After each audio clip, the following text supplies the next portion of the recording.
Bonjour tout le monde. Aujourd'hui, on va présenter notre exposé Machine-outil à commande numérique, encadré par Monsieur Ismail Nasri et qui est réalisé par moi-même Wissal Alifdal, Wissal Belaiden et Kautar Hammouti. Voici le plan qu'on va suivre.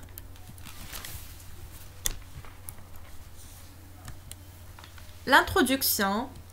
Premièrement, le principe général d'un MOCN. Deuxièmement, les fonctionnalités de directeur de commande DCN. Troisièmement, les différentes origines et axes numériques. Et quatrièmement, les jauges d'outils PREF-DEC. Et la conclusion, bien sûr. Voici l'introduction. L'association des machines avec les commandes numériques ont créé un nouveau type de machine-outil. Les machines-outils à commande numérique MOCN. Ceci a permis de produire des pièces en grande quantité et qui est à l'origine de la production de masse, par exemple dans le domaine de l'automobile. De nos jours, dans un atelier de production, on trouve essentiellement des MOCN, les machines conventionnelles étant dédiées à certaines réparations ou à des petites opérations simples et rapides. Voici la définition d'une machine-outil à commande numérique. Une machine-outil à commande numérique, appelée communément MOCN, est un système automatisé.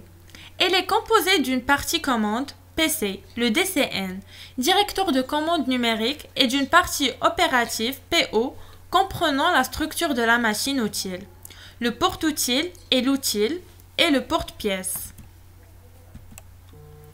Voici le principe d'un MOCN.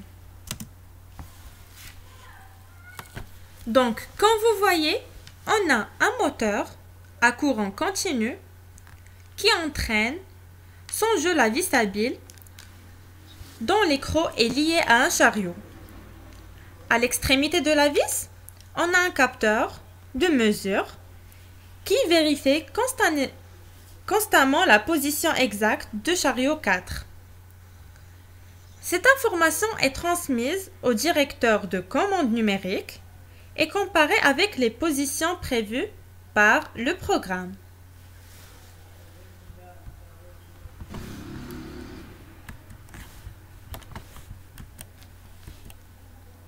Voici la structure générale d'un MOCN. Une MOCN se construit généralement de deux parties. La partie commande qui comporte le poste de contrôle et le DCN et la partie opérative.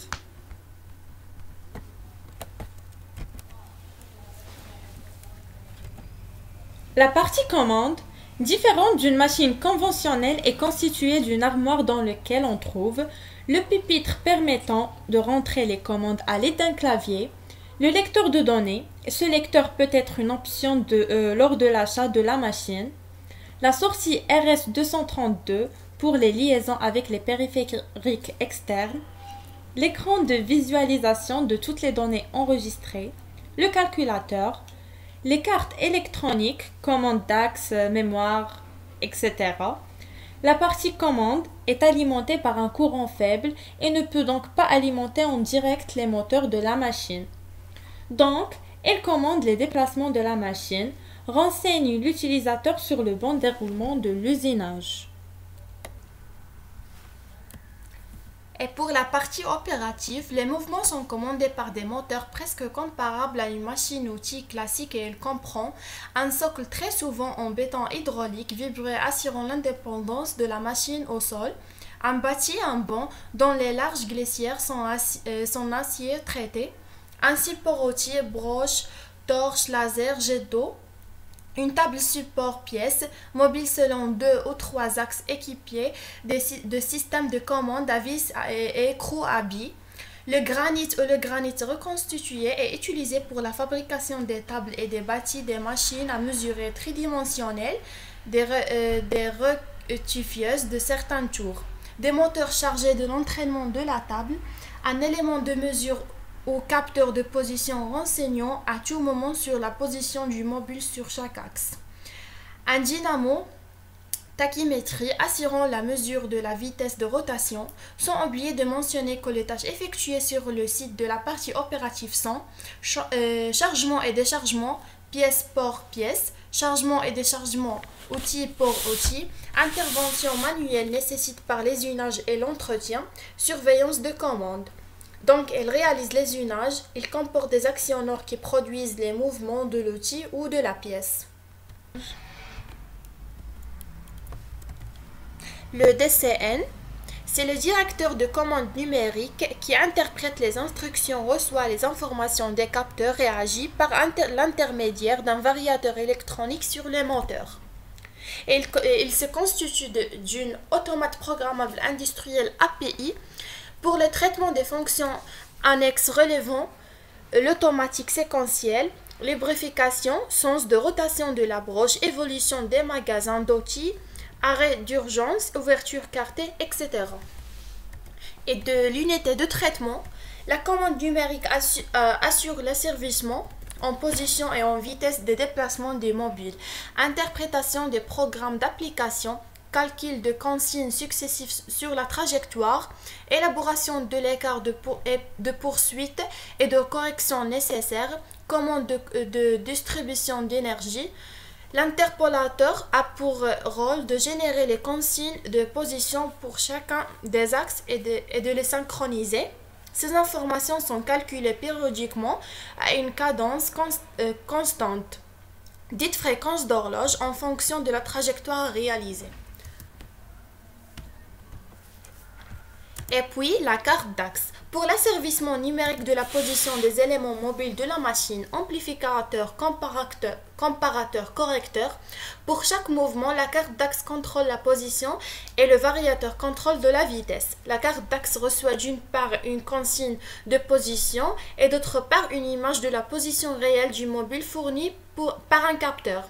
En fonction de la différence entre ces deux informations que l'on appelle erreur de poursuite, elle élabore la consigne de vitesse pour le variateur.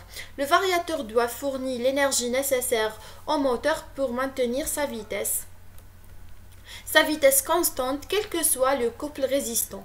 Pour cela, il compare la consigne reçue de la carte d'axe et l'image de la vitesse réelle du mobile et fait varier la tension d'alimentation du moteur en fonction de ces différences.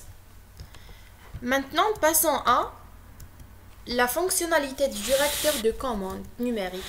Le DCN est une machine informatique assurant principalement deux fonctions: l'entrée des informations et les fonctions de commande. Pour l'entrée des informations, entrée du programme, analyse du programme. Et pour les fonctions de commande, information numérique et automatismes divers. On distinguera trois systèmes de commande: les systèmes de commande point à point, les systèmes de commande par axial et les systèmes de contournage. Ensuite, on a la classification des MOSEN selon le nombre d'axes. On classe maintenant les machines-outils par le nombre des mouvements élémentaires qu'elles peuvent mettre en œuvre lors du déplacement de l'outil par rapport à la pièce. La mise en œuvre simultanée de plusieurs outils entraîne l'augmentation du nombre d'axes. Cette classification ne permet pas d'associer directement un type de forme usinable à une classe de machine, car il ne reflète pas la cinématique de l'outil. Par exemple, un tour à 5 axes ne permet pas de faire des pièces différentes par rapport à un tour à 3 axes. Voici un tableau où on trouve le nombre d'axes, les mouvements et les opérations possibles. Par exemple, si on a 3 mouvements dans un axe X, Y et Z, l'opération possible est le fraisage, surfaçage, perçage, fraisage de poche, des rainures et de surface gauche. L'axe outil reste parallèle à une direction fixe par rapport à la pièce. Et par la suite du tableau, on a par exemple un axe de 5 mouvements X, Y, Z, AC.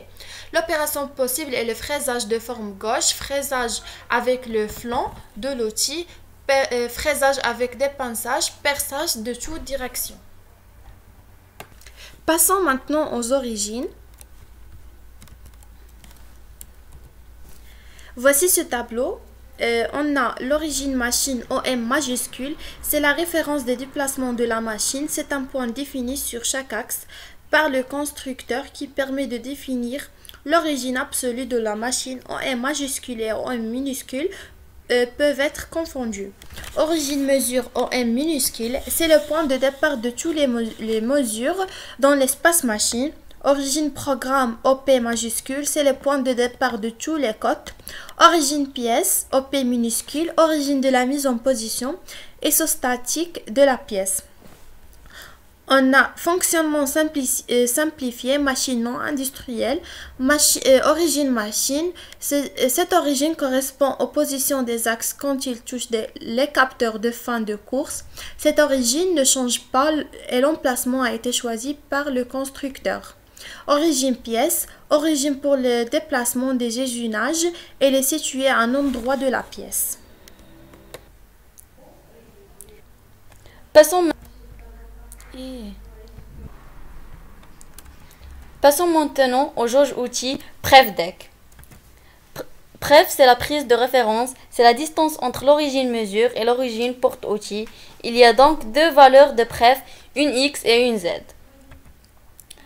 Dec, décalage, c'est la distance entre l'origine porte-pièce et l'origine programme. Il y a donc trois decs en fraisage, X, Y, Z, et un seul en tournage, Z, car sur X, les origines sont sur le même axe. Une jauge outil représente la distance séparant le point générateur de l'outil PG et le point référence du porte-outil OPO. Cette distance a une valeur et un signe plus ou moins. On prend comme exemple le jauge en tournage. Pour réaliser un usinage, la machine doit exécuter des déplacements du point courant par rapport à l'origine mesure OM.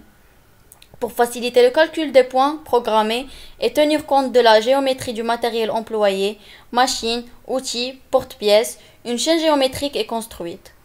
L'opérateur déclare dans le programme les coordonnées des points générés par rapport à l'origine programme OP.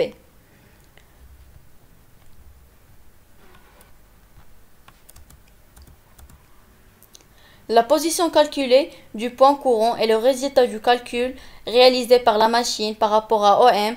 Le point courant est généralement le point d'intersection de la face avant de la tourelle porte-outil et de l'axe du porte-outil. Il a besoin des paramètres pref, dec, position programmée, jauge outil. Passons à l'autre exemple, jauge en fraisage. Pour réaliser un usinage, la machine doit exécuter des déplacements du point courant par rapport à l'origine mesure OM.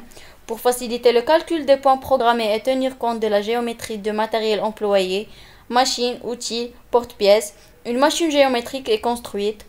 L'opérateur déclare dans le programme des coordonnées des points générés par rapport à l'origine programme OP. La position calculée du point courant est le résultat du calcul réalisé par la machine par rapport à OM. Le point courant est généralement le point intersection du plan de jauge du porte-outil et de l'axe de la broche. Elle a besoin des paramètres pref, dec, position programmée et jauge outil. Pour conclure, l'utilisation des MOCN présente un grand intérêt pour la fabrication en petite et moyenne série ainsi que pour les formes complexes des pièces à usiner.